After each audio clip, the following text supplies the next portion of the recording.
नमस्कार बांधकाम कामगार मित्रांनो, बघा आता बांधकाम कामगारासाठी शासन अनेक नवीन योजना राबवत आहे. बऱ्याच कामगारांनी त्याचा लाभही घेतला आहे, काही घेत आहेत आणि इथून पुढे काही घेणार आहेत. नवीन योजना काय करत आहे, कामगारासाठी आखत आहे शासन. त्यामध्ये ज्यांचं रिन्युअल आहे, नवीन नोंदणी झालेली आहे, नोंदणी अद्ययावत आहे, रिन्युअलही चालू आहे, अशांसाठी काय करत आहे, नवीन योजना आणत आहे आणि नोंदणी रिन्युअल हे वर्षाला काय करावं लागतं, परत करावं लागतं. नवीन नोंदणी केली तर परत रिन्युअल करावं लागतं. रिन्युअल केलं तर परतही आणखीन रिन्युअल करावं लागतं. जोपर्यंत तुम्ही काम करत आहात बांधकाम मंडळाकडं कामगार म्हणून, तोपर्यंत इतर कुणाकडं ठेकेदाराकडं म्हणा, आहे की नाही, एखाद्या छोट्याखानी मिस्त्र्याच्या हाताखाली म्हणा, तोपर्यंत तुमची नोंदणी अद्ययावत ठेवायची आहे. त्यातून तुम्हाला भरपूर मोठ्या प्रमाणावर शासनाचे काय होणार आहेत, फायदेही मिळणार आहेत आणि त्यात फायदेही आहेत. त्यामुळं मग ती नोंदणी काय करायची आहे, सर्वच कामगारांनी अद्ययावत ठेवायची आहे, म्हणजे चालू ठेवायची आहे. की असं म्हणायचं नाही की आपल्याला त्यातून काही उपयोग नाही, फायदा भेटला नाही, काही झाला नाही, कशाला ते चालू ठेवायचं आहे. तर शासनाच्या कधी काळी कोणत्याही योजना कामगारासाठी येऊ शकतात. त्यामुळं काय करायचं आहे, ती आपली जी रिन्युअल आहे का कामगाराचं हे करतच राहायचं आहे. त्यानंतर नवनवीन योजना आणता त्या पाठीमागं पेन्शनची योजना आणलेली आहे. ज्यांचं 5 वर्षे, 10 वर्षे, 15 वर्षे, 20 वर्षे असं रिन्युअल झालेलं आहे, अशांना पेन्शनची योजना आणलेली आहे. त्यानंतर मध्यंतरी भांडे किटची योजना होती. मग त्यात त्याचाही लाभ बऱ्याच कामगार मित्रांनी घेतलेला आहे.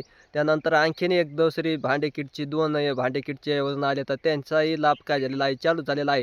पण सध्या इलेक्शनचा राडा असल्याने आणि आचारसंहिता असल्यामुळं मग सध्या ऑनलाईन भांड्या किट भेटण्यासाठी ऑनलाईन काय करावं लागतं, करावं लागतं आणि त्याच्यानंतर मग ते आपल्याला एक तारीख स्वॉट घ्यावं लागते आणि त्याच्यानंतर मग आपल्याला जिथं आपण निवडलेला आहे कॅम्प, त्या ठिकाणी जाऊन आपल्याला काय करायचं आहे, बायोमॅट्रिक पद्धतीने बायोमॅट्रिक करायचं आणि नंतर मग भांड्याचा सट आपल्या हातामध्ये काय केला जातो, तिथं दिला जातो. हे सर्वांनी काय करायचं आहे, लक्षात ठेवायचं आहे. सध्या अद्याप भांडे वाटपाचा अर्ज वगैरे आणखीन तरी नाही आणखीन, कारण आचारसंहिता चालू असल्यामुळं.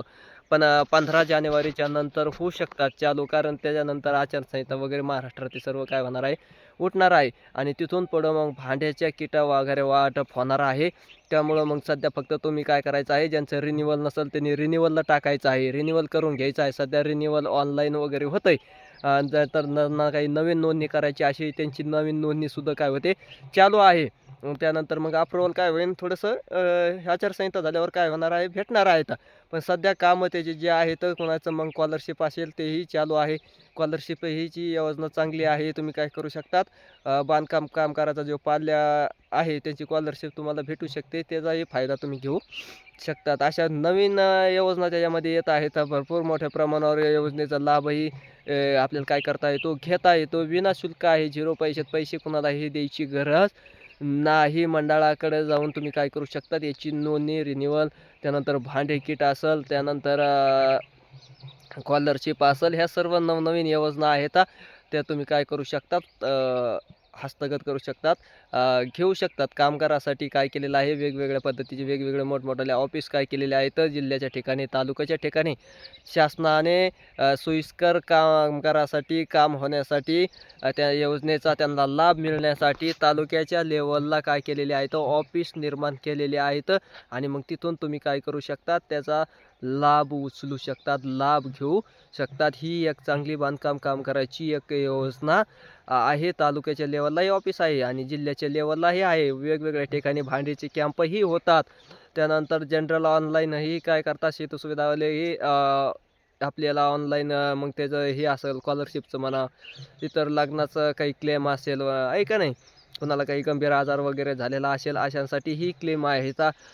तेही तुम्ही त्याचा लाभ घेऊ शकता. एखादा कामगार आहे, कामावर मृत्यू झाला, त्यालाही पैसे मिळतात. एखाद्याचा गंभीर आजार झाला, त्यासाठी हीच काय करतात, शासन काय करतं, मोठ्या प्रमाणावर काय केलं जातं, त्याला लाभ दिला जातो. अशा नवीन नवीन योजना काय करत आहे ह्याच्यामध्ये आहेत. तुम्ही काय करू शकतात, लाभ घेऊ शकतात. धन्यवाद.